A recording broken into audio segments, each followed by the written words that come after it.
हमारे साथ मौजूद हैं कराची से सीनियर सहाफ़ी और एंकर फवाद अहमद। अस्सलाम वालेकुम फवाद साहब, बहुत शुक्रिया ज्वाइन करने के लिए। जी वालेकुम अस्सलाम। जी फवाद साहब, आप बैठे और हैं कराची का कराची। नाम आप लोग कभी कभी कराची का नाम आप लोग ना अच्छे किसी वाक़े के साथ ना जोड़िएगा। कभी क्लासा साहब हमें बुलाएं और कहें कि बताएं कराची के बारे में, वहाँ के खाने कैसे हैं, वहाँ का कल्चर कैसा है, लोग क्या सोचते हैं। लेकिन जब भी क्लासा साहब ने माशाल्लाह बुलाया, कभी मंशियात फरोशी के नाम पे बुला लिया, कभी बिल्डिंग गलत बन गई उस नाम पे बुला लिया। क्लासा साहब बस थोड़ा सा फवाद रहम भाई करें साढ़े भाई, ते पा कराची दो, साढ़े ते में। पा दो जी। सारा सारा कसूर साढ़ा ही है जनाब। अरे कायद आज़म मोहम्मद अली जिन्ना की आरामगाह है, वहां पे आखिरी आरामगाह है वो। यहाँ पे जो है वो उनसे मंसूब ये शहर है, पाकिस्तान का सबसे बड़ा शहर है। कभी पूछ लें कि यार पोर्ट के ऊपर हैंडलिंग कितनी हुई, क्या कराची पोर्ट जो है वो दुबई का मुतबादिल बन रहा है, ये सवाल भी पूछे ना तो चले क्लासा आज साहब पूछ कभी लेते, आए चले, तो। पहला सवाल जी कराची पूछेंगे। हाँ कराची के बताएं। मसाइल का इल्जाम भी आपने क्लासा साहब के ऊपर डाल दिया नहीं है। जरा मैं खुद पूछ लो कराची पहला से हूँ, मुझे खुद जो है वो इंतजार रहता है। बता दें आप पहले कि क्या पोर्ट पे एक्टिविटीज चल क्या रही हुई हैं है ऐसी सर, और कितना प्रॉफिट आ रहा है, कितनी कि वो वर्थ डिस्कसिंग है अभी। हाँ बता दें सर जी आज। क्लासा साहब फिर आउट ऑफ सिलेबस। अब देखें, ये जो सवाल आप कर रहे हैं आउट ऑफ सिलेबस। अभी आपने खुद ही जो है वो इसका चले जिक्र फिर किया। चले पूछेंगे, वो भी बाद में पूछेंगे पूछेंगे। आपसे। एक अच्छी खबरें भी देखिए कराची की मैडम, आपसे क्लासा लेंगे। साहब बड़े भाई हैं, हमसे लिवरेज लेते हैं थोड़ा सा कि नहीं चैनल नहीं के श्योर ऊपर सर, की श्योर। सॉफ्ट बात भी कभी कर लें। ये ये अब ये पिंकी की आपने मैडम की जी बात की ना, जी जी मैं पिंकी बात करता मैडम, हूँ, टाइम मैं भी कम ही होता है, ऐसा ना हो कि शो खत्म हो जाए हाँ हमारे हंसी हाँ मजाक में। प्लीज मुझे बताइएगा। मुझे तो ऐसा लग रहा है उनकी कहानी और ऑडियो लीक्स देख के कि वो कराची की पाब्लो एस्कोबार जो हैं वो बनी फिर रही हैं। आप बताएं क्या स्टोरी है इसके पीछे। देखिए जी, मैडम पिंकी जो है वो आज पिंकी पिंकी हो रहा था। एक पहले तो जो इब्तदाइया आपका था उस पर कुछ कमेंट ये है कि खवातीन को पेश किया जा सकता है बगैर हथकड़ी के, इसमें कोई मुज़ायका नहीं है, कोई खिलाफ कानून चीज़ नहीं है। लेकिन शनाख्त छुपाई जाती है, और शनाख्त आखिरी वक्त तक छुपाई जाती है। बाज़ दफ़ा तो जो प्रेस रिलीज आती है उसमें भी नाम नहीं होता। शनाख्त छुपाई जानी चाहिए थी, उनके ऊपर कोई कपड़ा होना चाहिए था। सही। कोई और ये ये सुप्रीम खवातीन कोर्ट पुलिस। का इस पे जजमेंट है सुप्रीम कोर्ट की कि फोटो कोई भी आपका नहीं जाना चाहिए, उसकी लीगल इम्प्लीकेशन है वो बाद में जाएंगे। सुप्रीम कोर्ट की जजमेंट है इस पे, जो मैंने पढ़ी थी अच्छा, खातून खबर। पुलिस एहलकार भी साथ नहीं थी। हाँ ये जरूर है, उन्होंने मुंह पे चेहरे पे मास्क लगाया हुआ है, इसका हाँ मतलब ये है कि कोई शनाख्त हो सकता है उन्होंने पुलिस को सेटिस्फाई कर दिया हो कि देखो शनाख्त मैंने छुपा ली है। पुलिस भी सेटिस्फाई किन लोगों से होती है क्लासा साहब, ये आपको भी अच्छे तरीके से पता ही है। बाकी पिंकी खातून जो है, ये हमें भी इनका नाम आज ही पता लगा है। अल्लाह का शुक्र ही है कि आज पता लगा, इससे पहले नहीं पता था। ये कसूर से ताल्लुक़ रखती हैं, कसूर जो लाहौर के करीब है, इसलिए बहुत से लोग कराची में इनकी शनाख्त यही बता रहे हैं कि ये लाहौर से ताल्लुक़ रखती हैं। इनको जो है वो कराची पुलिस के हवाले किया गया, और इसको हसास इदारे ने गिरफ्तार किया था आज से कुछ दिन पहले।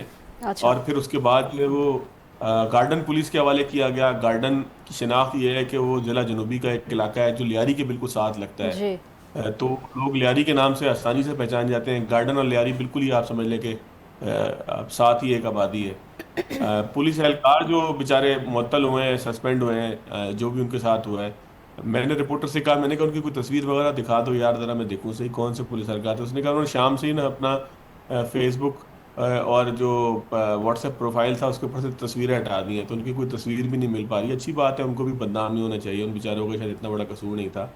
अब आ जाए जी ये पिंकी खातून के ऊपर, तो ये एक नशे का नेटवर्क चलाती थी, नशे की चीज़ सप्लाई करने का, आइस का, और जो मुख्तलिफ ड्रग्स इनसे जो मंसूब की जा रही हैं। डायरेक्टली मतलब ये तफ्तीश के इल्जामात बाद है, हम ये कहेंगे ये इल्जामात हैं अभी। So we are not giving any इल्जामात जजमेंट, है, लेकिन दीज एलिगेशंस। 2018 से लेके अब तक ये 8-9 साल इनको हो गए हैं बराह रास्त कारोबार करते हुए। पहले किसी किरण नामी खातून के साथ कारोबार करती थी, फिर इनके ऊपर जो है वो 11 केसेस की एक हिस्ट्री है, जिसमें ये 8 साल से मफरूर भी हैं बहुत सारे केसेस में। तो इनके ऊपर केसेस हैं मंशियात के, उसमें इनका भाई गिरफ्तार हुआ। ये आज तक गिरफ्तार नहीं हुई थी, ये पहली दफ़ा गिरफ्तार हुई। और ये कराची, लाहौर, इस्लामाबाद, ये सिर्फ कराची का नेटवर्क नहीं है, कराची लाहौर पूरा मुल्क गिर एक नेटवर्क है। कराची चूंकि बड़ा शहर है, यहाँ से जो है वो ग्राहक इनको ज़्यादा मिलते रहे। कराची का के जो सफ़ेद पोश लोग थे या मतमोल लोग थे, के ग्राहक ज़्यादा थे, तो इसलिए ये जो है वो, और मुकदमात इनके ऊपर कराची में है ज़्यादातर। जो मुकदमात मैंने देखे इनकी पूरी 11 मुकदमात की फहरिस्त ज़्यादातर डिफेंस के मुख्तलिफ थानों के अंदर है, दरख्शा थाने के अंदर है। यानी कि आप कह लें कि ज़िला जनूबी और ख़ास तौर पर डिफेंस के थानों में मंशियात का CTD का एक मुकदमा इनके ऊपर है, सबसे पहला मुकदमा जो हुआ। तो ये 8 साल से जो है वो नहीं, मतलूब थी। आप जो पॉश एरिया के नाम किनार रहे हैं साहब, ज़ाहिर है जिनके पास पेइंग कैपेसिटी होगी, परचेजिंग पावर होगी, जहाँ पे मतलब है कोई गरीब आदमी बेचारा लियारी वाला तो क्लाइंट नहीं बन सकता, सारा दिन मजदूरी करेगा, शाम को इतनी सारी ड्रग्स के पैसे देगा। वो तो ऑफ कोर्स जो ये ड्रग्स की पार्टीज वगैरह होती हैं तो कहते हैं जो लोग अफोर्ड कर सकते हैं वही लेंगे। अच्छा, कुछ अर्सा पहले यहाँ पे नार्कोटिक्स की मीटिंग थी सर, आपको पता, मैं कमेटीज़ में जाता रहता हूँ, वहाँ पे आपके कराची के जो आपके MN है ख्वाजा इजहार साहब, उन्होंने इंकशाफ किया था कि कराची में जो पार्टीज़ होती हैं वहाँ पे नौजवानों की, बच्चों मीन्स के टीनेजर वगैरह की, अब वहाँ पे ड्रग्स वो सप्लाईज होती हैं, आइस सप्लाईज होती हैं, हीरोइन को तो मतलब बहुत पीछे चले, कोई और भी उन्होंने नाम लिया था। वो कह रहे थे अब तो कोरियर के जरिए होता है, कि कोरियर के जरिए चीज़ें पहुँचती होती, लीव अलोन कि आपने पार्टी की हुई है, घर पे आप जैसे ऑर्डर करते हैं ना, वो राइडर आता है, राइडर दे जाते हैं। अब तो ये वाला काम शुरू हुआ है सर कराची में। ये तो इसके बारे में कोई है कि आपके पास कोई इन्फॉर्मेशन सर? जी, ये पूरा खातून एक नेटवर्क चलाती थी और इनके अपने कोरियर थे, मुख्तलिफ कोरियर्स के जरिए, कभी गोल्डन के नाम से इनके कोड थे, मुख्तलिफ कोड्स थे इनके, उसके जरिए जो ये सप्लाई होती थी। मैं इसके ऊपर ना क्लासा साहब काफ़ी अर्से पहले पूरी एक फॉलोअप सीरीज कर चुका हूँ कि कराची में मनशियात की सप्लाई का क्या मामला है। देखें, अच्छा, पोश इलाकों में एक बड़ी तकलीफ दे सूरत हाल, ये भी आपके सामने मैं मुझे लगता है कि अहम है ये बताना भी आपको कि मैंने जो उस वक्त SSP थे, वो मेरा ख्याल है DIG हो गए, मैंने उनसे पूछा कि तारिक धारेजो उनका नाम था, मुझे अब याद नहीं है कि उनकी आजकल पोस्टिंग किधर है, लेकिन DIG हैं वो। तो मैंने पूछा कि धारेजो साहब, ये जो लोग हैं ये कौन होते हैं जो इनके बायर होते हैं, जो खरीदते हैं, स्कूलों में कौन लोग होते हैं, उनका पर्पस क्या होता है? तो उन्होंने बताया कि जो आइस का नशा है खास तौर पर, ये जापान की फौज इस्तेमाल करती थी जंग अजीम के दौरान और उसके आसपास, और उसका मकसद ये था कि ज्यादा वक्त के लिए चौकस रहा जा सके। तो बच्चों के ऊपर एजुकेशन का, तालीम का इतना दबाव है कि वो चौकस रहने के लिए भी ये इस्तेमाल करते हैं। वो कहते हैं कई केसेस हमारे पास ऐसे भी आए कि हमने उसकी तफ्तीश की तो पता लगा कि बच्चे ने इसलिए आइस इस्तेमाल करना शुरू की थी कि वो चौकस रहे और पेपर की तैयारी अच्छी कर सके और उसका दिमाग चलता रहे। लेकिन हमने तो आइस सुना के था कि साथ ड्रग्स यूज करने से बंदा थोड़ा सा इंटॉक्सिकेशन में चला जाता है, स्लो हो जाते हैं जहनी तौर पर, जिस्मानी तौर पर। ये मैं पहली दफा सुन रहा हूँ कि ऐसी भी कोई नशा होता है कि जो चौकस कर देते, चौकन्ना कर देते हैं बंदे को। मेरे लिए तो बड़ी खबर है ये ये। जो आइस का हाइपर नशा है मोड ना, जी, ये जो आइस का नशा है, इसके लिए खास तौर पर ये बात है। अच्छा। इवन मैं आपको एक और इसमें एक मजेदार बात बताऊं कि मैं एक दफा मुल्क से बाहर मौजूद था, मेरी 14 घंटे की वापसी की फ्लाइट थी। तो मुझे वहाँ एक बच्चे ने ऑफर की कि मैं आपको एक ऐसी पिल देता हूँ कि जो आप लेंगे तो आपको जो है ना वो सारा रास्ता आप किसी खास ड्रीम के अंदर रहेंगे और आप बहुत अच्छे तरीके से 14 घंटे की फ्लाइट जो है वो आप पूरी करेंगे। और वो बच्चा उस मुल्क की, मैं तफसील में नहीं जाना चाहता, एक बहुत बड़ी यूनिवर्सिटी में पढ़ता था। तो मैंने पूछा कि यार ये तुम कब से इस्तेमाल कर रहे हो? तो उसने मुझे बताया कि मैं चौकस रहने के लिए पहले आइस इस्तेमाल करता रहा, अब मैं अपने साथ ये ले आता हूँ जब भी आता हूँ, और इसको मैं इस्तेमाल करता हूँ तो 14 घंटे की फ्लाइट मेरी ऐसी गुजर जाती है कि मुझे हर फर्द बहुत अच्छा लग रहा होता है, मुझे कोफ्त नहीं हो रही होती। तो क्लासा साहब, वो जो जिस जमाने की बात आप कर रहे हैं ना कि जब लोग कोकेन, ये हेरोइन और ये जो चर्च वगैरह के नशे जो आप लोगों के वक्त के और फिर हमारे वक्तों के थे, वो शायद आज के बच्चों के नशों की जो नोयत है वो भी तब्दील हो ये गई सर जी, है। मेरे एक और आपने जरा क्लैरिफाई कर दें। आपने कहा आप लोगों के, इसके मैंने तो, अब मैं नहीं तो सर, लाइफ चले में मैं सिगरेट भी कभी नहीं पी सर, मैंने कभी नहीं जिंदगी में नहीं सर, सिगरेट मैं नहीं पी। नहीं सर, मैं आप लोगों से मुराद या हम लोगों से मैं जरा मुराद क्लैरिफाई मैं तो कर दें थोड़ा सा। उस जनरेशन की बात कर रहा हूँ। हमारे वक्त में शायद हमने यही सुना था कि कोई हीरोइनची है, हाँ हेरोइन हाँ पीता है हाँ। या कोई चर्च पीता है, हमने यही सुना था। हमने इससे आगे नहीं पता था कि नशों की इतनी साहब तो नशे की इतनी सारी, कोई जैक एंड जिल नहीं, टेबलेट हमारे भी साइड आती पे है। सर, आप भी साउथ से हैं, मैं भी, हमारी साइड पे सबसे बड़ा नाम हम सुनते थे चर्च या भंग। भंग को तो खैर हमारे इलाकों में नशा नहीं समझा भंग जाता बहुत था। अच्छा, भंग नशा नहीं है सर, ऐसे हाँ ही ये है। भंग भी है। यस, जुल्म हुआ है बड़ा कि भंग को नशा बना ये दिया। गर्मी भंग के तो इलाकों का देखना, ये मशरूब है वहाँ पे, उन इलाकों में।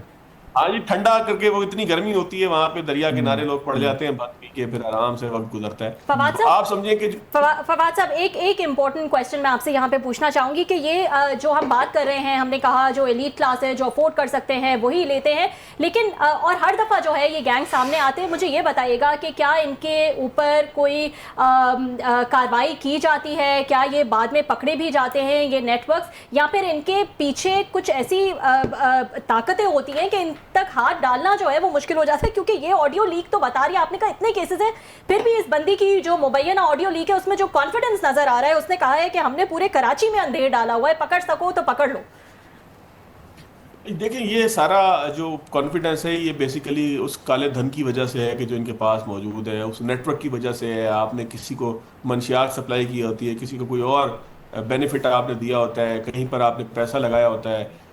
पुलिस में भी कोई एक आम आदमी गिरफ्तार हो जाए और एक कोई पैसे वाला आदमी गिरफ्तार हो जाए तो पुलिस का बिहेवियर भी दोनों के साथ मुख्तलिफ होता है। थाने में मौजूदगी से लेके जेल तक, ये जो पैसे वाले और गरीब आदमी के लिए यहाँ अलग अलग चीजें मौजूद है। तो ये सारा कॉन्फिडेंस जो नहीं, पिंकी खातून के लास्ट था में फवाद साहब लास्टली जो बात पूछी है इन्होंने रबिया ने, तो ये जो चीज़ इसमें डिस्कशन में नहीं आ रही, इतना बड़ा नेटवर्क अगर आप चला रहे हैं कॉन्फिडेंस, तो वहाँ की local administration, police, civil service, बड़े बड़े पॉलिटिशियंस, ये उनके उसके बगैर हो सकते हैं पेट्रनेज के, उन पे तो सारी बातें हो रही हैं। इतना बड़ा नेटवर्क, इतने बड़े अरसे से इतना सारा कुछ चल रहा है, उनका कहीं पे जिक्र नहीं है कि ये कैसे, ऑफ कोर्स पेट्रनेज के बगैर तो नहीं हो सकता, पुलिस हो, सिविल एडमिनिस्ट्रेशन या दो चार कोई बड़े पावरफुल के सियासतदान पीछे हों। सर ये बिल्कुल दुरुस्त आपकी बात है, इस पे मैंने काफ़ी कोशिश की, जितना भी वक्त था सुबह से लेकर अब तक। मैं आपसे कह रहा हूँ हकीकी तौर पे हम वैसे बड़े चैंपियन बनते हैं कि शहर के अंदर जो है वो मक्खी के परों की भी खबर हमें होती है कि कितना किस मक्खी के कितने पर है आजकल शहर में चल गया रहा है। कोशिश हमारी यही होती है कि हम ज़्यादा से ज़्यादा मालूमात ले सकें। वो उस दिन परसों तरसों खबर आई कि जी वो पोलका फरार हो गया है जेल से, तो कराची जेल से कोई फरार हो, तो कोशिश हमारी यही होती है कि हमें जो है वो खबरें मिलती रहे। लेकिन ये ठीक। मंशियात की नेटवर्क के हवाले से नहीं पता था, और मैं बल्कि इसके साथ साथ आपको ये कहूँ कि ये पेट्रोनेज के बगैर हो नहीं सकता। इसमें सियासी अशराफिया और इसके साथ साथ जो Elite। माशरे में आपको याद है कि एक अपनी केस हुआ था एक लड़के का, गुफरान नाम था, अरमगान नाम था, अरमगान। जी बिल्कुल। अरमगान उसका बिहेवियर भी यही था, उसने एक डीएसपी को गोली मार दी थी जो बाद में बेचारा जांबाग हो गया, जी वो बिल्कुल। शहीद हो गया। जी जी मतलब उसके घर पे जब रेड करने के लिए आया है, उसके बाप की गुफ्तगू आपने सुनी थी जो अमेरिका से आया था, बिल्कुल। वो भी सारा 2 नंबर किस्म का एक धंधा था, और वो कितना जालिमाना केस था, वो मुस्तफा केस था। आपको बिल्कुल। कैसा साहब आपने इसके ऊपर सेगमेंट भी किया था कि वो जी, जी। मुस्तफा बेचारे को बलूचिस्तान ले जाके अपने क्लास वालों को, अपने दोस्त को बिल्कुल। मार के गाड़ी के अंदर गाड़ी जला दी थी, गाड़ी के अंदर सोफ्त आप लाश थे मिली। हमारे साथ, आपने हमें डिटेल बताए थे, रिमेंबर एक सेगमेंट आपके साथ जी, किया मुझे था। वो इसलिए याद आ गया कि मैंने आपके शो के अंदर ही वो सारी बात की थी। तो ये जो काला सही। धंधा है क्लासेस साहब, इसके पीछे एक बहुत बड़ा पैसा इन्वॉल्व होता है, और इसके पीछे जाहिर है कि जो ताकत रखने वाले इसको लोग हैं। अंडरवर्ल्ड कहा जाता है sir, underworld, this is what the underworld is. बहुत शुक्रिया ब्रदर, जी, thank you sir. Very much.